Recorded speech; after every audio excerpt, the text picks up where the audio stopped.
ಮಲೆನಾಡಿನ ಬೆಟ್ಟಗಳ ಕೆಳಗೆ ಹಚ್ಚ ಹಸಿರಿನ ಗದ್ದೆಗಳ ಮಧ್ಯೆ ಒಂದು ಪುಟ್ಟ ಹಳ್ಳಿ. ಅಲ್ಲಿನ ಸ್ವಚ್ಛವಾದ ನದಿ ಮತ್ತು ತಂಪಾದ ಗಾಳಿಯ ಹಾಡನ್ನು ಕೇಳುತ್ತಲೇ ಫಾರೂಕ್ ಮತ್ತು ಆಯಿಷಾ ತಮ್ಮ ಹೊಸ ಜೀವನವನ್ನು ಪ್ರಾರಂಭಿಸಿದರು. ಫಾರೂಕ್ ಎತ್ತರದ ಗಟ್ಟಿಮುಟ್ಟಾದ ವ್ಯಕ್ತಿ. ಅವರು ಮರದ ವ್ಯಾಪಾರಿ. ಕಾಡುಗಳಲ್ಲಿ ಅಲೆದು ಉತ್ತಮ ಮರಗಳನ್ನು ಹುಡುಕಿ ವ್ಯಾಪಾರ ಮಾಡುತ್ತಿದ್ದರು. ಎಷ್ಟೇ ಕೆಲಸವಿದ್ದರೂ ಅವರಿಗೆ ಕುಟುಂಬವೇ ಎಲ್ಲವೂ ಆಗಿತ್ತು. ಆಯಿಷಾ ಸೌಮ್ಯವಾದ ನಗುವಿನ ಪ್ರೀತಿಯಿಂದ ತುಂಬಿದ ಮಹಿಳೆ. ಫಾರೂಕ್ ಅವರೊಂದಿಗೆ ಅವಳ ಪ್ರತಿದಿನವೂ ಹಬ್ಬದಂತಿತ್ತು. ಆದರೆ ಅವರ ಸಂತೋಷ ಪೂರ್ಣವಾಗಿರಲಿಲ್ಲ. ಹಲವು ವರ್ಷಗಳು ಕಳೆದರೂ ಅವರಿಗೆ ಮಗುವಿನ ಭಾಗ್ಯ ಇರಲಿಲ್ಲ. ಆಯಿಷಾಳ ಕಣ್ಣುಗಳು ಆಗಾಗ್ಗೆ ತೇವವಾಗುತ್ತಿದ್ದವು. ಫಾರೂಕ್ ಅವಳನ್ನು ಸಮಾಧಾನಪಡಿಸುತ್ತಿದ್ದರು. ನಮಗೆ ಮಗು ಹುಟ್ಟುತ್ತದೆ ಆಯಿಷಾ. ದೇವರು ನಮಗೆ ಒಳ್ಳೆಯದನ್ನೇ ಕೊಡುತ್ತಾನೆ ಎಂದು ಹೇಳುತ್ತಿದ್ದರು. ಈ ಕಾಯುವಿಕೆ ಅವರನ್ನು ಇನ್ನಷ್ಟು ಹತ್ತಿರ ತಂದಿತು. ಪ್ರಾರ್ಥನೆಗಳು ಮತ್ತು ಚಿಕಿತ್ಸೆಗಳ ನಂತರ ಅದೃಷ್ಟ ಅವರನ್ನು ಹುಡುಕಿಕೊಂಡು ಬಂತು. ಆಯಿಷಾ ಗರ್ಭಿಣಿಯಾದಳು. ಅವರ ಸಂತೋಷಕ್ಕೆ ಪಾರವೇ ಇರಲಿಲ್ಲ. ವೈದ್ಯರು ಆಯಿಷಾಗೆ 3 ಮಕ್ಕಳು ಹುಟ್ಟುತ್ತಾರೆ ಎಂದು ಹೇಳಿದರು. ಆ ಸುದ್ದಿ ಅವರನ್ನು ಆಶ್ಚರ್ಯಚಕಿತರನ್ನಾಗಿಸಿತು. ಒಂದೇ ಪ್ರಸವದಲ್ಲಿ 3 ಗಂಡು ಮಕ್ಕಳು. ಫಾರೂಕ್ ಸಂತೋಷದಿಂದ ಗಡಿಬಿಡಿಯಾದರು. ಆಯಿಷಾಳ ಹೃದಯದಲ್ಲಿ ಪ್ರೀತಿಯ ಸಮುದ್ರ ಅಲೆದಂತೆ ಇತ್ತು. ಅವರು 3 ಹೆಸರುಗಳನ್ನು ಮನಸ್ಸಿನಲ್ಲಿಟ್ಟುಕೊಂಡರು: ಆದಿಲ್, ಅಮೀರ್, ಐಮನ್. ಆ ದಿನ ಬಂತು. ಆಯಿಷಾ ನೋವಿನ ನಡುವೆಯೂ ನಕ್ಕಳು. ಫಾರೂಕ್ ಅವಳ ಕೈಗಳನ್ನು ಗಟ್ಟಿಯಾಗಿ ಹಿಡಿದುಕೊಂಡರು. ಆಸ್ಪತ್ರೆಯಿಂದ ಅವರು 3 ಮಕ್ಕಳೊಂದಿಗೆ ಮನೆಗೆ ಮರಳಿದರು. ಆ ಪುಟ್ಟ ಮನೆ ಈಗ ಸ್ವರ್ಗವಾಗಿತ್ತು. ಆದಿಲ್ನ ಪುಟ್ಟ ನಗು, ಅಮೀರ್ನ ಮುಗ್ಧ ನೋಟ, ಐಮನ್ನ ಸಣ್ಣ ಅಳು, ಇವೆಲ್ಲವೂ ಅವರ ಜೀವನದ ಇಂಪಾದ ಸಂಗೀತದಂತೆ ಇತ್ತು. ಫಾರೂಕ್ ತಮ್ಮ ಕೆಲಸವನ್ನು ಕಡಿಮೆ ಮಾಡಿಕೊಂಡರು. ಅವರು ಹೆಚ್ಚಾಗಿ ಮಕ್ಕಳೊಂದಿಗೆ ಮನೆಯಲ್ಲಿ ಸಮಯ ಕಳೆಯಲು ಪ್ರಾರಂಭಿಸಿದರು. ಮಕ್ಕಳಿಗೆ ಆಟಿಕೆಗಳನ್ನು ಮಾಡಿಕೊಡುತ್ತಿದ್ದರು. ಅವರ ಮಗುವಿನ ಮಾತುಗಳನ್ನು ಕೇಳಿ ನಗುತ್ತಿದ್ದರು. ಆಯಿಷಾಗೆ ಅವರೇ ಜಗತ್ತು. ಅವರಿಗೆ ಊಟ ಕೊಟ್ಟು ಮಲಗಿಸಿ ಸ್ನಾನ ಮಾಡಿಸಿ ಅವಳು ತನ್ನನ್ನು ತಾನೇ ಮರೆತುಬಿಟ್ಟಿದ್ದಳು. ಸಂಜೆಯ ಸಮಯದಲ್ಲಿ ಫಾರೂಕ್ ತಮ್ಮ ಮಕ್ಕಳನ್ನು ಹೆಗಲ ಮೇಲೆ ಕೂರಿಸಿಕೊಂಡು ಮನೆಯ ಅಂಗಳದಲ್ಲಿ ಆಟವಾಡಿಸುತ್ತಿದ್ದರು. ಆಯಿಷಾ ಅದನ್ನು ನೋಡಿ ಅಡುಗೆ ಮನೆಯಿಂದ ನಗುತ್ತಿದ್ದಳು. ಆ ನಗುವಿನಲ್ಲಿ ಅವರ ಕನಸುಗಳು ಮತ್ತು ಆಸೆಗಳು ಸಂಪೂರ್ಣವಾಗಿ ತುಂಬಿದ್ದವು. ಅವರ ಗ್ರಾಮದಲ್ಲಿನ ಎಲ್ಲರಿಗೂ ಈ 3 ಮಕ್ಕಳು ಒಂದು ಅದ್ಭುತವಾಗಿತ್ತು. ದೇವರ ವರ ಎಂದು ಅವರು ಹೇಳಿದರು. ರಾತ್ರಿ ಸಮಯದಲ್ಲಿ ಫಾರೂಕ್ ಅವರನ್ನು ತೊಟ್ಟಿಲಲ್ಲಿ ಮಲಗಿಸಿ ಜೋಗುಳ ಹಾಡಿ ಮಲಗಿಸುತ್ತಿದ್ದರು. ಆ ಪುಟ್ಟ ಮನೆಯ ಪ್ರತಿ ಮೂಲೆಯಲ್ಲೂ ಅವರ ನಗು ಮತ್ತು ಆಟ ತುಂಬಿತ್ತು. ಫಾರೂಕ್ ಮಕ್ಕಳನ್ನು ಪ್ರೀತಿಯಿಂದ ನೋಡಿ ಆಯಿಷಾಳ ಹಣೆಯ ಮೇಲೆ ಒಂದು ಮುತ್ತು ಕೊಟ್ಟರು. ನಾವು ಎಷ್ಟು ಅದೃಷ್ಟವಂತರು ಆಯಿಷಾ ಎಂದು ಅವರು ಹೇಳಿದರು. ಆಯಿಷಾ ನಕ್ಕಳು. ಅವಳ ಕಣ್ಣುಗಳು ತುಂಬಿ ಹರಿದವು. ಅದು ಸಂತೋಷದ ಕಣ್ಣೀರು. ಅವಳು ತನ್ನ ಮಕ್ಕಳನ್ನು ಎದೆಗೆ ಅಪ್ಪಿಕೊಂಡಳು. ಅವರ ಲೋಕ ಎಷ್ಟು ದೊಡ್ಡದು ಎಂದು ಅವಳು ಅರಿತುಕೊಂಡಳು. ಆ ಪ್ರೀತಿಯ ಲೋಕ ಯಾವಾಗಲೂ ಹಾಗೆಯೇ ಇರುತ್ತದೆ ಎಂದು ಅವಳು ನಂಬಿದ್ದಳು. ರಾತ್ರಿಯ ಮೌನದಲ್ಲಿ ಒಂದು ಭಾರೀ ಮಳೆ ಸುರಿಯಿತು. ಮಲೆನಾಡಿನ ಬೆಟ್ಟಗಳಿಂದ ಬಂದ ತಣ್ಣನೆಯ ಗಾಳಿ ಮನೆಯ ಕಿಟಕಿಗಳ ಮೂಲಕ ನುಸುಳಿ ಬಂತು. ಫಾರೂಕ್ ಮತ್ತು ಆಯಿಷಾ ಮಲಗುವ ಕೋಣೆಯಲ್ಲಿ ಕಂಬಳಿ ಹೊದಿಸಿಕೊಂಡು ಕುಳಿತಿದ್ದರು. ಪಕ್ಕದ ಕೋಣೆಯಲ್ಲಿ ಅವರ 3 ಮಕ್ಕಳು ಕನಸುಲೋಕದಲ್ಲಿದ್ದರು. ಆದಿಲ್ನ ಸಣ್ಣ ಗೊರಕೆ, ಅಮೀರ್ನ ಶಾಂತವಾದ ಉಸಿರು, ಐಮನ್ನ ಪುಟ್ಟ ಕಾಲುಗಳು ತೊಟ್ಟಿಲ ಚೌಕಟ್ಟಿಗೆ ತಾಗುವ ಸಣ್ಣ ಶಬ್ದ. ಆ ಶಬ್ದಗಳು ಅವರಿಗೆ ಒಂದು ಜೋಗುಳದಂತಿತ್ತು. ಹಠಾತ್ತನೆಯ ಮೌನವನ್ನು ಭೇದಿಸಿಕೊಂಡು ಒಂದು ಬೆಕ್ಕಿನ ಭಯಾನಕ ಕಿರುಚಾಟ ಕೇಳಿಸಿತು. ಅದು ಒಂದು ಆರ್ತನಾದದಂತೆ ಮನೆಯ ವಾತಾವರಣದಲ್ಲಿ ಪ್ರತಿಧ್ವನಿಸಿತು. ಆಯಿಷಾ ದಿಗ್ಭ್ರಮೆಯಿಂದ ಎದ್ದಳು. ಅವಳು ಭಯದಿಂದ ಫಾರೂಕ್ನ ಮುಖವನ್ನು ನೋಡಿದಳು. ಅವರು ನಿದ್ರೆಯಲ್ಲಿದ್ದರು. ಆ ಬೆಕ್ಕಿನ ಶಬ್ದ ಮಕ್ಕಳ ಕೋಣೆಯಿಂದ ಬರುತ್ತಿದೆ ಎಂದು ಅವಳಿಗೆ ಅನಿಸಿತು. ಹೃದಯವು ಒಂದು ಭಯಾನಕ ಭಯಕ್ಕೆ ಬಿದ್ದಿತು. ಅವಳು ಫಾರೂಕ್ನನ್ನು ಎಬ್ಬಿಸಲು ಪ್ರಯತ್ನಿಸದೆ ನಿಧಾನವಾಗಿ ಎದ್ದಳು. ಬಾಗಿಲನ್ನು ತಳ್ಳಿ ತೆರೆದು ಅವಳು ನಿಧಾನವಾಗಿ ಮಕ್ಕಳ ಕೋಣೆಯ ಕಡೆಗೆ ನಡೆದಳು. ಮಳೆಯ ತಣ್ಣಗೆ ಮತ್ತು ಭಯದ ನಡುಕ ಅವಳ ದೇಹದ ಮೂಲಕ ಹರಿಯಿತು. ಬಾಗಿಲು ತೆರೆದಾಗ ಆ ದೃಶ್ಯವನ್ನು ನೋಡಿ ಅವಳು ನಿಂತಳು. ಕೋಣೆಯ ಸಣ್ಣ ಬೆಳಕಿನಲ್ಲಿ 3 ತೊಟ್ಟಿಲುಗಳು ಖಾಲಿಯಾಗಿದ್ದವು. ಒಂದು ಕ್ಷಣ ತಾನು ಕಂಡದ್ದು ಕನಸ ಎಂದು ಅವಳಿಗೆ ಅನಿಸಿತು. ಅವಳು ಕಣ್ಣುಗಳನ್ನು ಗಟ್ಟಿಯಾಗಿ ಮುಚ್ಚಿ ತೆರೆದಳು. ಆದರೆ ದೃಶ್ಯದಲ್ಲಿ ಯಾವುದೇ ಬದಲಾವಣೆ ಇರಲಿಲ್ಲ. ತೊಟ್ಟಿಲುಗಳು ಖಾಲಿಯಾಗಿದ್ದವು. ನನ್ನ ಮಕ್ಕಳು ಎಲ್ಲಿ? ಈ ಚಳಿಯಲ್ಲಿ ಅವರು ಎಲ್ಲಿಗೆ ಹೋದರು? ಅವಳ ಒಳಗೆ ಒಂದು ಬೆಂಕಿಯಂತೆ ನೋವು ತುಂಬಿತ್ತು. ತೊಟ್ಟಿಲುಗಳ ಬಳಿ ಅವಳು ಮೊಣಕಾಲು ಊರಿ ಕುಳಿತಳು. ಆದಿಲ್ ಮಲಗಿದ್ದ ತೊಟ್ಟಿಲಿನ ಬಳಿ ಅವನ ಪುಟ್ಟ ಶೂಗಳು ಕಾಣುತ್ತಿದ್ದವು. ಆ ದೃಶ್ಯ ಅವಳಿಗೆ ಸಹಿಸಲು ಸಾಧ್ಯವಾಗಲಿಲ್ಲ. ಅವಳ ಕಂಠದಿಂದ ಒಂದು ಭಯಾನಕ ಕಿರುಚಾಟ ಹೊರಬಂತು. ಅದು ಹೃದಯ ಮುರಿದು ಹೋದ ಒಬ್ಬ ತಾಯಿಯ ನೋವಾಗಿತ್ತು. ಫಾರೂಕ್ ನನ್ನ ಮಕ್ಕಳನ್ನು ಕಾಣುತ್ತಿಲ್ಲ ಎಂದು ಅವಳು ಕಿರುಚಿದಳು. ಆ ಕಿರುಚಾಟವನ್ನು ಕೇಳಿ ಫಾರೂಕ್ ದಿಗ್ಭ್ರಮೆಯಿಂದ ಎದ್ದರು. ಅವರ ಎದೆ ಮೇಲೆ ಒಂದು ಭಾರ ಬಂದು ಬಿದ್ದಂತೆ ಅನಿಸಿತು. ಅವರು ತಕ್ಷಣ ಮಕ್ಕಳ ಕೋಣೆಯ ಕಡೆಗೆ ಓಡಿದರು. ಕೋಣೆಯಲ್ಲಿ ಆಯಿಷಾ ತೊಟ್ಟಿಲುಗಳನ್ನು ನೋಡಿ ಗೋಳಾಡುತ್ತಿದ್ದಳು. ಫಾರೂಕ್ ಮಕ್ಕಳ ತೊಟ್ಟಿಲುಗಳನ್ನು ನೋಡಿದರು, ಖಾಲಿಯಾದ ತೊಟ್ಟಿಲುಗಳು. ಅವರಿಗೆ ತಮ್ಮನ್ನೇ ನಂಬಲು ಸಾಧ್ಯವಾಗಲಿಲ್ಲ. ಫಾರೂಕ್ ವೇಗವಾಗಿ ಕೋಣೆಯೆಲ್ಲ ಹುಡುಕಿದರು, ಹಾಸಿಗೆಯ ಕೆಳಗೆ ಮತ್ತು ಮೇಜಿನ ಹಿಂದೆಲ್ಲ. ಅವರಿಗೆ ಎಲ್ಲಿಯೂ ಅವರನ್ನು ಹುಡುಕಲು ಸಾಧ್ಯವಾಗಲಿಲ್ಲ. ಹೊರಗೆ ಮಳೆಯ ಶಬ್ದ ಹೆಚ್ಚಾಗುತ್ತಾ ಹೋಯಿತು. ಅವರ ಭಯ ಒಂದು ತಣ್ಣನೆಯ ನದಿಯಂತೆ ದೇಹದ ಮೂಲಕ ಹರಿಯಿತು.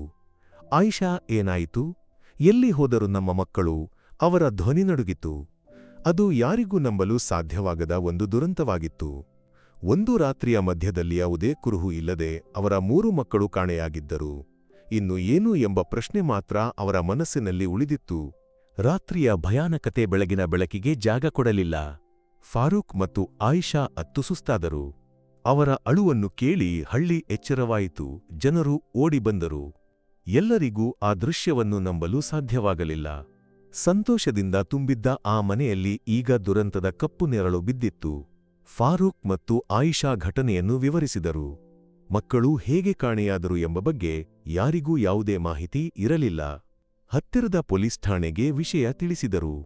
ಪೊಲೀಸ್ ಅಧಿಕಾರಿಗಳು ಸ್ಥಳಕ್ಕೆ ಧಾವಿಸಿದರು. ಅವರಿಗೆ ಬಗೆಹರಿಸಲು ಕಷ್ಟವಾದರೂ ಒಂದು ಪ್ರಕರಣವಾಗಿ ಅದನ್ನು ದಾಖಲಿಸಿದರು. ಆದ್ದರಿಂದ ಅವರು ತುಂಬಾ ಗಂಭೀರವಾಗಿ ತನಿಖೆಯನ್ನು ಪ್ರಾರಂಭಿಸಿದರು. ಪೊಲೀಸ್ ನಾಯಿಗಳನ್ನು ಕರೆತಂದರು. ನಾಯಿಗಳು ಮಕ್ಕಳ ಕೋಣೆಗೆ ನುಗ್ಗಿ ವಾಸನೆ ಹಿಡಿದ ನಂತರ ಮನೆಯ ಹೊರಗೆ ಓಡಿದವು. ಮಳೆಯಲ್ಲಿ ಒದ್ದೆಯಾದ ಮಣ್ಣಿನ ಮೂಲಕ ನದಿಯ ಹತ್ತಿರದವರೆಗೂ ಅವರು ಹೋದರು. ಆದರೆ ರಾತ್ರಿ ಭಾರೀ ಮಳೆ ಸುರಿದಿದ್ದರಿಂದ ಯಾವುದೇ ಕುರುಹುಗಳು ಉಳಿದಿರಲಿಲ್ಲ.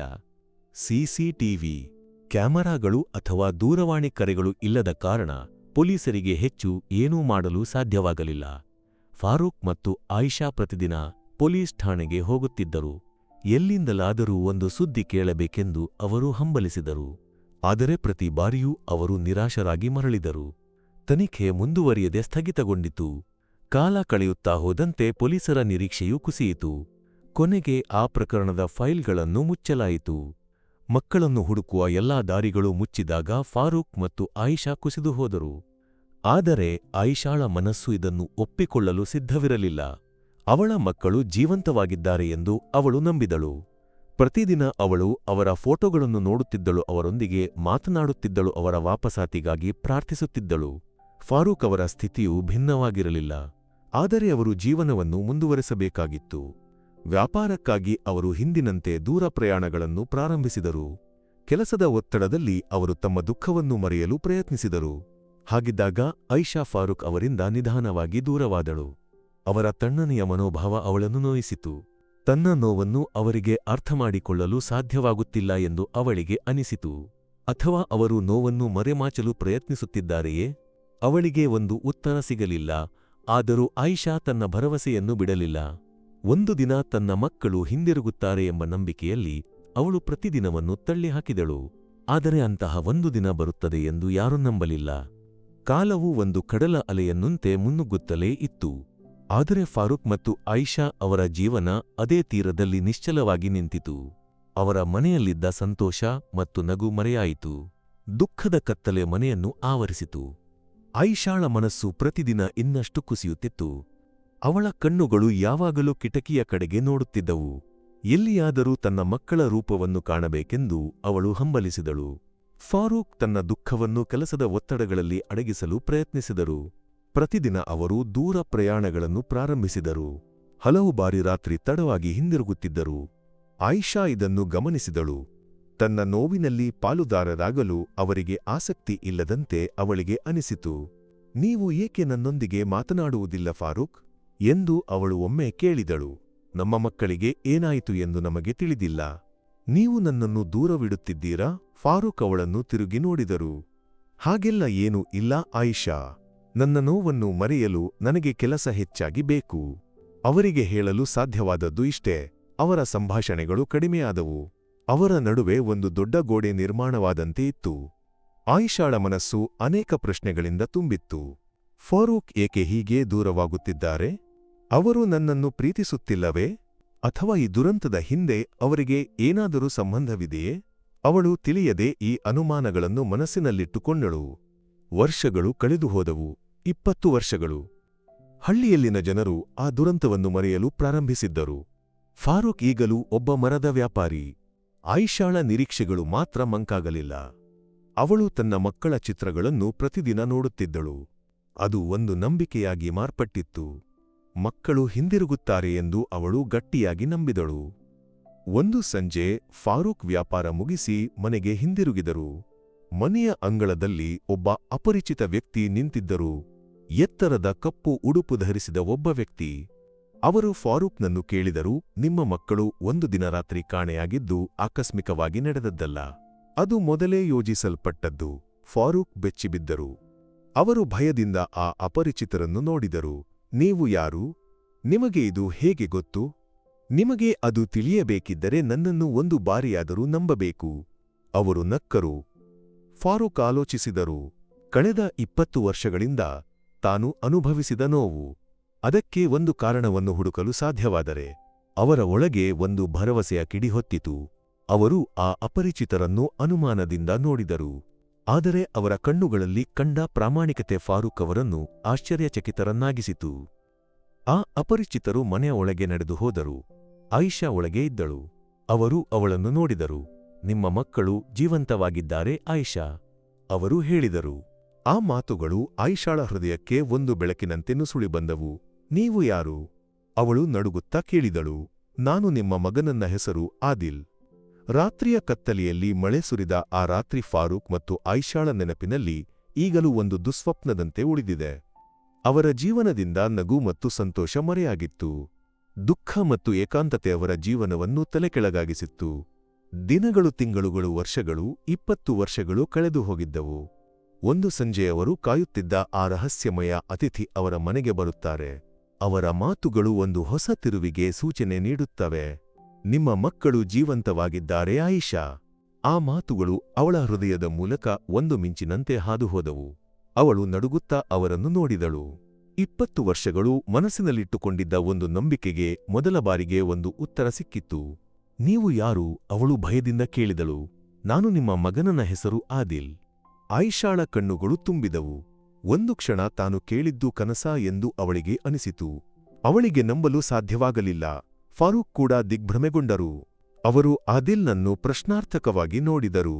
ನೀವು ಸುಳ್ಳು ಹೇಳುತ್ತಿದ್ದೀರಿ, ನನ್ನ ಮಗ ನಿಮ್ಮಂತೆ ಕಾಣುತ್ತಿಲ್ಲ. ಫಾರೂಕ್ ಕೋಪದಿಂದ ಹೇಳಿದರು. ನಾನು ನಿಮ್ಮನ್ನು ಸಾಬೀತುಪಡಿಸಲು ಕೆಲವು ವಿಷಯಗಳನ್ನು ಹೊಂದಿದ್ದೇನೆ. ನನ್ನ ಕುತ್ತಿಗೆಯಲ್ಲಿ ಒಂದು ಕಪ್ಪು ಮಚ್ಚೆಯಿದೆ, ಆದಿಲ್ ಹೇಳಿದರು. ಫಾರೂಕ್ ನೆನಪಿಸಿಕೊಂಡರು. ಅವರ ಹಿರಿಯ ಮಗನಾದ ಆದಿಲ್ಗೆ ಕುತ್ತಿಗೆಯಲ್ಲಿ ಒಂದು ಮಚ್ಚೆಯಿತ್ತು. ಅದು ಚಿಕ್ಕ ವಯಸ್ಸಿನಲ್ಲಿಯೇ ತನ್ನ ಮಾಜಿ ಪತ್ನಿ ತನಗೆ ತಿಳಿಯದೆ ಒಂದು ಔಷಧಿಯಿಂದ ಅದನ್ನು ಅಳಿಸಿಹಾಕಿದ್ದಳು. ಯಾರಿಗೂ ತಿಳಿದಿರದ ರಹಸ್ಯ ಅದು. ಆದರೆ ಈ ವಿಷಯ ಈ ಅಪರಿಚಿತರಿಗೆ ಹೇಗೆ ಗೊತ್ತು? ಅವರಿಗೆ ಒಂದು ಕ್ಷಣ ಆದಿಲ್ನನ್ನು ನಂಬಲು ಅನಿಸಿತು.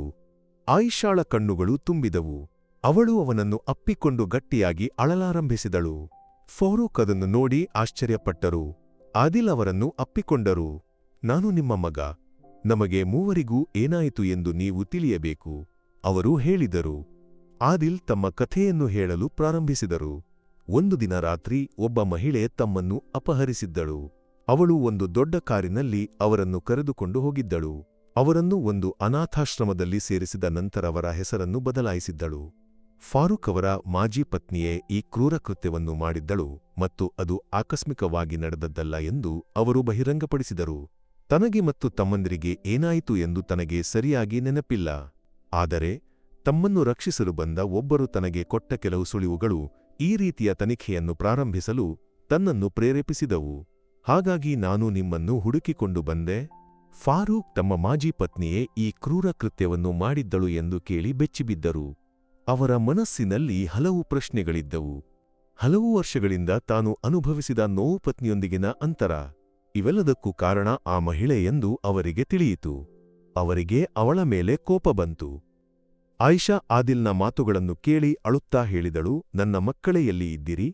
ನಿಮ್ಮ ತಮ್ಮಂದಿರು ಎಲ್ಲಿ ಎಂದು ಅವಳು ಕೇಳಿದಳು.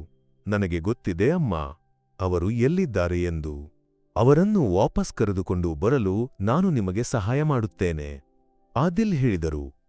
ಆಯಿಷಾಳ ಮನಸ್ಸಿನಲ್ಲಿ ಒಂದು ಭರವಸೆಯ ಕಿಡಿ ಹೊತ್ತಿತು. 20 ವರ್ಷಗಳು ಅವಳು ಕಾಯುತ್ತಿದ್ದ ಒಂದು ಕ್ಷಣ. ಅವಳ ಮಕ್ಕಳು ಜೀವಂತವಾಗಿದ್ದಾರೆ. ಅವಳಿಗೆ ತನ್ನ ಮಗ ಹಿಂದಿರುಗಿದನು. ಈಗ ಉಳಿದ 2 ಮಕ್ಕಳನ್ನು ಅವಳು ಹುಡುಕಬೇಕು. ಆದಿಲ್ ಹೇಳಿದ ವಿಷಯಗಳು ಫಾರೂಕ್ ಮತ್ತು ಆಯಿಷಾ ಅವರ ಮನಸ್ಸನ್ನು ತುಂಬಾ ನಡುಗಿಸಿದವು. ವಿಶೇಷವಾಗಿ ಫಾರೂಕ್ ಅವರಿಗೆ. ಹಲವು ವರ್ಷಗಳಿಂದ ತಾನು ನೋವಿನಿಂದ ಹೊರಗಡೆ ಹೊತ್ತುಕೊಂಡಿದ್ದ ಆ ದುರಂತದ ಹಿಂದೆ ತಮ್ಮ ಮಾಜಿ ಪತ್ನಿಯೇ ಇದ್ದಾಳೆ ಎಂದು ಕೇಳಿದಾಗ ಅವರಿಗೆ ಕೋಪವನ್ನು ನಿಯಂತ್ರಿಸಲು ಸಾಧ್ಯವಾಗಲಿಲ್ಲ. ಅವಳಿಂದ ಹೇಗೆ ಇದು ಸಾಧ್ಯವಾಯಿತು ಎಂದು ಫಾರೂಕ್ ತಮಗೆ ತಾವೇ ಕೇಳಿಕೊಂಡರು. ಕಳೆದ 20 ವರ್ಷಗಳಲ್ಲಿ ತಮ್ಮ ಜೀವನದಲ್ಲಿ ನಡೆದ ಎಲ್ಲಾ ಕಷ್ಟಗಳಿಗೂ ಕಾರಣ ಅವಳೇ ಎಂದು ಅವರಿಗೆ ತಿಳಿಯಿತು. ಆಯಿಷಾಳ ಮನಸ್ಸಿನಲ್ಲಿ ಭರವಸೆಯ ಕಿಡಿ ಹೊತ್ತಿದ ನಂತರ ಅವಳಿಗೆ ಒಂದು ಹೊಸ ಶಕ್ತಿ ಸಿಕ್ಕಿತು. ನಾವು ಪೊಲೀಸ್ ಠಾಣೆಗೆ ಹೋಗಬೇಕು ಫಾರೂಕ್ ಎಂದು ಅವಳು ಹೇಳಿದಳು. ನಮ್ಮ ಮಕ್ಕಳು ಜೀವಂತವಾಗಿದ್ದಾರೆ. ಫಾರೂಕ್ ತಲೆಯಾಡಿಸಿದರು. ಅವರಿಗೆ ಆದಿಲ್ನನ್ನು ನಂಬಲು ಸಾಧ್ಯವಾಯಿತು. ಅವರೆಲ್ಲರೂ ಹತ್ತಿರದ ಪೊಲೀಸ್ ಠಾಣೆಗೆ ಹೋದರು. ಅಲ್ಲಿ ಇದ್ದ ಪೊಲೀಸರು ಹಳೆಯ ಪ್ರಕರಣದ ದಾಖಲೆಗಳನ್ನು ತೆಗೆದುಕೊಂಡು ಪರಿಶೀಲಿಸಿದರು. ಫಾರೂಕ್ ತಮ್ಮ ಮಾಜಿ ಪತ್ನಿ ಬಗ್ಗೆ ಮಾಹಿತಿ ನೀಡಿದರು. ಹಿಂದೆ ತನಿಖೆ ಸಮಯದಲ್ಲಿ ಪೊಲೀಸರಿಗೆ ಫಾರೂಕ್ನ ಮಾಜಿ ಪತ್ನಿ ಬಗ್ಗೆ ಮಾಹಿತಿ ಸಿಕ್ಕಿರಲಿಲ್ಲ. ಅವರು ಆ ದಾರಿಯಲ್ಲಿ ತನಿಖೆ ನಡೆಸಿರಲಿಲ್ಲ. ಏಕೆಂದರೆ ಫಾರೂಕ್ ತಮ್ಮ ಮಾಜಿ ಪತ್ನಿಯನ್ನು ಈಗಾಗಲೇ ವಿವಾಹ ವಿಚ್ಛೇದನ ಮಾಡಿದ್ದರು. ನಂತರ ಅವರಿಗೆ ಯಾವುದೇ ಸಂಬಂಧ ಇರಲಿಲ್ಲ. ಪೊಲೀಸ್ ತನಿಖೆ ಮತ್ತೆ ಪ್ರಾರಂಭವಾಯಿತು. ಪೊಲೀಸರಿಗೆ ಈಗ ಒಂದು ಸುಳಿವು ಇತ್ತು. ಫಾರೂಕ್ನ ಮಾಜಿ ಪತ್ನಿ ಒಂದು ನಗರದಲ್ಲಿ ವಾಸವಾಗಿದ್ದಾಳೆ ಎಂದು ಅವರಿಗೆ ಮಾಹಿತಿ ಸಿಕ್ಕಿತು. ಅವರು ಅಲ್ಲಿಗೆ ಹೋಗಿ ಅವಳನ್ನು ಬಂಧಿಸಿದರು. ಆಯಿಷಾಳ ಮನಸ್ಸಿನಲ್ಲಿ ಒಂದು ನಿರಾಳವಾದ ತಣ್ಣಗಿನ ಗಾಳಿ ಬೀಸಿತು. 20 ವರ್ಷಗಳು ಅವಳು ಕಾಯುತ್ತಿದ್ದ ಒಂದು ಕ್ಷಣ. ಆದರೆ ಅವಳಿಗೆ ಒಂದು ಭಯ ಇತ್ತು. ತನ್ನ ಮಕ್ಕಳ ವಿಷಯದಲ್ಲಿ ಇನ್ನು ಮುಂದೆ ಏನು ನಡೆಯುತ್ತದೆ? ಫಾರೂಕ್ನ ಮಾಜಿ ಪತ್ನಿ ಬಂಧನಕ್ಕೊಳಗಾದ ಸುದ್ದಿ ಆಯಿಷಾ ಮತ್ತು ಫಾರೂಕ್ ಅವರಿಗೆ ಅಚ್ಚರಿಯನ್ನುಂಟು ಮಾಡಿತು. ಹಲವು ವರ್ಷಗಳಿಂದ ಅವರು ಅನುಭವಿಸಿದ ಕಷ್ಟಗಳ ನಂತರ ಅವರಿಗೆ ಮುಂದೆ ಸತ್ಯ ಬಯಲಾಯಿತು. ಪೊಲೀಸ್ ಠಾಣೆಯಲ್ಲಿ ಅವಳನ್ನು ಪ್ರಶ್ನಿಸಿದರು. ಪ್ರಶ್ನೆ ಸಮಯದಲ್ಲಿ ಅವಳು ಮೊದಲು ನಿರಾಕರಿಸಿದಳು. ಆದರೆ ನಂತರ ತನಗೆ ಮಕ್ಕಳಿಲ್ಲದ ಕಾರಣ ಗಂಡ ಮಾನಸಿಕವಾಗಿ ನೋಯಿಸುತ್ತಿದ್ದನು, ಅದಕ್ಕೆ ಸೇಡು ತೀರಿಸಿಕೊಳ್ಳಲು ತಾನು ಈ ಕ್ರೂರ ಕೃತ್ಯವನ್ನು ಮಾಡಿದೆ ಎಂದು ಅವಳು ಪೊಲೀಸರಿಗೆ ಒಪ್ಪಿಕೊಂಡಳು. ನನಗೆ ಮಕ್ಕಳಿಲ್ಲದ ಕಾರಣ ಮಾತ್ರ ಅವರು ನನ್ನನ್ನು ಬಿಟ್ಟು ಹೋದರು. ನನಗೆ ಅವರನ್ನು ನೋಯಿಸಬೇಕಿತ್ತು. ಅವರಿಗೆ ತುಂಬಾ ಇಷ್ಟವಾದದ್ದು ಅವರ ಮಕ್ಕಳು. ಅದನ್ನು ಕದಿಯಲು ನನಗೆ ಸಾಧ್ಯವಾಯಿತು. ನಾನು ಅದನ್ನು ಯೋಜಿತವಾಗಿ ಮಾಡಿದೆ ಎಂದು ಅವಳು ಹೇಳಿದಳು. ಪೊಲೀಸರು ಅವಳನ್ನು ಮಕ್ಕಳನ್ನು ಎಲ್ಲಿ ಕರೆದುಕೊಂಡು ಹೋದೆ ಎಂದು ಕೇಳಿದರು. ನಾನು ಅವರನ್ನು ಒಂದು ಅನಾಥಾಶ್ರಮಕ್ಕೆ ಕರೆದುಕೊಂಡು ಹೋದೆ. ಅಲ್ಲಿನ ಸಿಬ್ಬಂದಿಗೆ ಒಂದು ದೊಡ್ಡ ಮೊತ್ತವನ್ನು ಲಂಚವಾಗಿ ಕೊಟ್ಟೆ. ಅವರು ಮಕ್ಕಳ ಹೆಸರು ಮತ್ತು ಇತರ ಮಾಹಿತಿಗಳನ್ನು ಬದಲಾಯಿಸಿದರು. ಇದರಿಂದ ಯಾರೂ ನನ್ನನ್ನು ಸಂಶಯಿಸುವುದಿಲ್ಲ ಎಂದು ಹೇಳಿದಳು.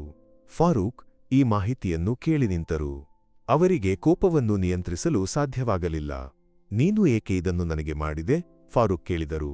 ನೀನು ನನ್ನನ್ನು ನೋಯಿಸಲು ಏಕೆ ನನ್ನ ಮಕ್ಕಳನ್ನು ಬಳಸಿಕೊಂಡೆ? ಅವರಿಗೆ ಉತ್ತರ ಸಿಗಲಿಲ್ಲ. ಆಯಿಷಾಳ ಮನಸ್ಸಿನಲ್ಲಿ ಹಲವು ಪ್ರಶ್ನೆಗಳಿದ್ದವು.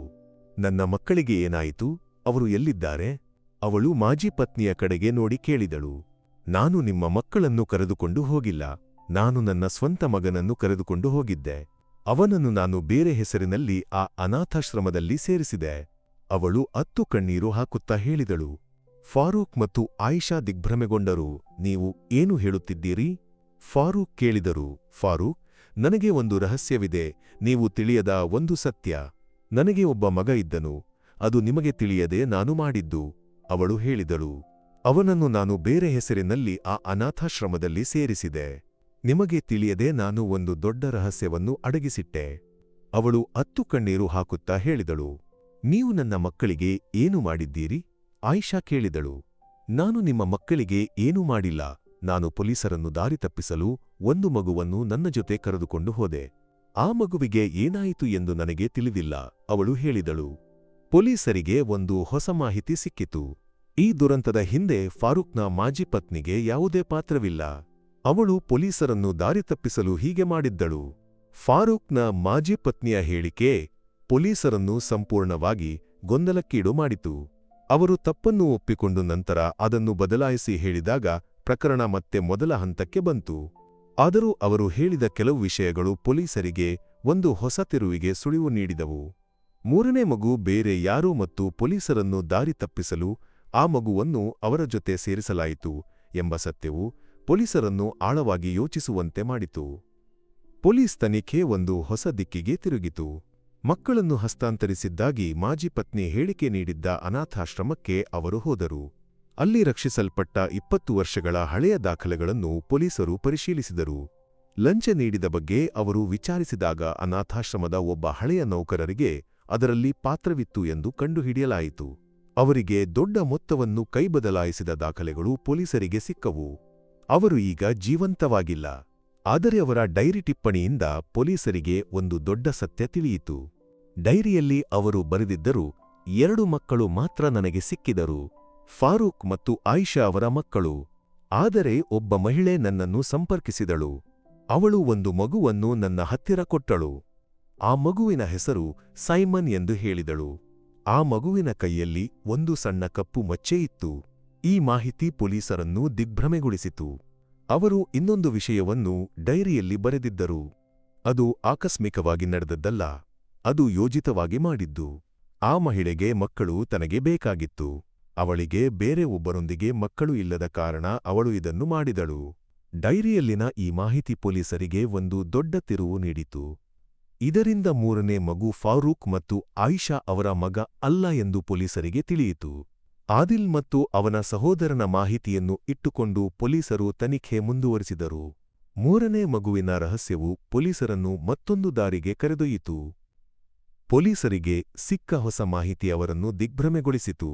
3ನೇ ಮಗು ಫಾರೂಕ್ ಮತ್ತು ಆಯಿಷಾ ಅವರ ಮಗ ಅಲ್ಲ ಎಂದು ಅವರಿಗೆ ತಿಳಿಯಿತು. ಆದಿಲ್ ಮತ್ತು ಅವನ ಸಹೋದರನ ಮಾಹಿತಿಯನ್ನು ಇಟ್ಟುಕೊಂಡು ಪೊಲೀಸರು ತನಿಖೆ ಮುಂದುವರಿಸಿದರು. ಮಕ್ಕಳನ್ನು ಹಸ್ತಾಂತರಿಸಿದ ಅನಾಥಾಶ್ರಮದಿಂದ ಸಿಕ್ಕಿದ ಮಾಹಿತಿಯನ್ನು ಇಟ್ಟುಕೊಂಡು ಪೊಲೀಸರು 2 ಮಕ್ಕಳನ್ನು ಪತ್ತೆ ಮಾಡಿದರು. ಅವರಿಗೆ ಈಗ 20 ವರ್ಷ. ಸ್ಯಾಮುವೆಲ್ ಮತ್ತು ಸೊಲೊಮನ್ ಹೊಸ ಹೆಸರುಗಳಲ್ಲಿ ಹೊಸ ಜೀವನ ನಡೆಸುತ್ತಿದ್ದರು. ಅವರಿಗೆ ತಿಳಿಯದೆ ಅವರ ಜೀವನ ಬೇರೆಯೊಬ್ಬರ ವಶದಲ್ಲಿತ್ತು. ಪೊಲೀಸ್ ಅವರಿಗೆ ನಡೆದ ಎಲ್ಲವನ್ನೂ ವಿವರಿಸಿತು. ಅವರಿಗೆ ತಮ್ಮ ಸ್ವಂತ ಪೋಷಕರ ಬಗ್ಗೆ ಯಾವುದೇ ನೆನಪುಗಳೂ ಇರಲಿಲ್ಲ.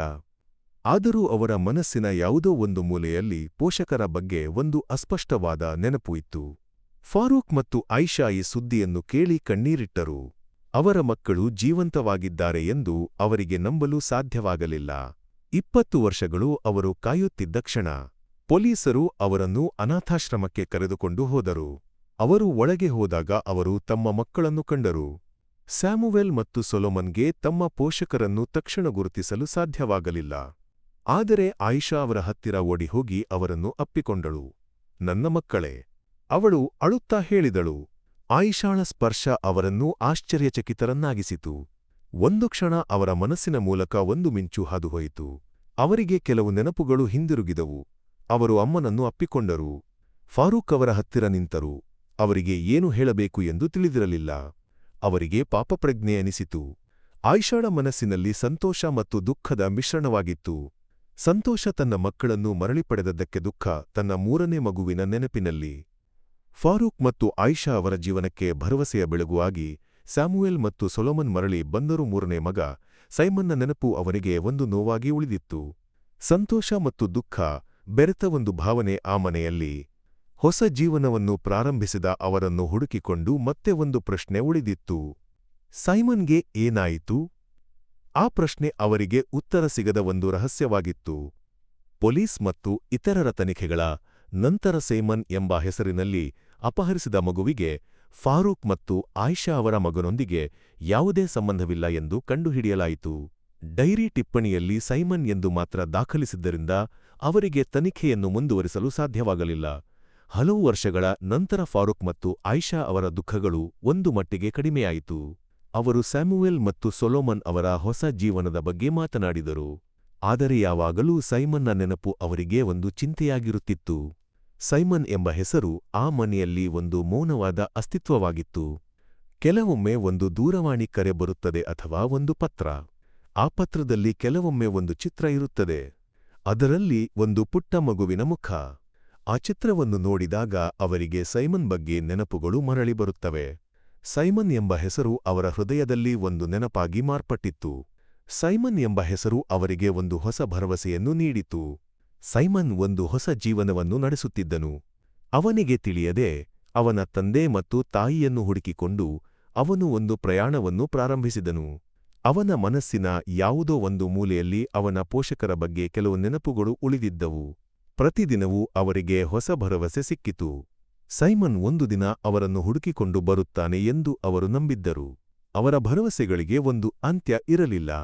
ಸೈಮನ್ ಒಂದು ವೇಳೆ ಅವರನ್ನು ಹುಡುಕಿಕೊಂಡು ಬರಬಹುದು, ಒಂದು ವೇಳೆ ಬಾರದೇ ಇರಬಹುದು.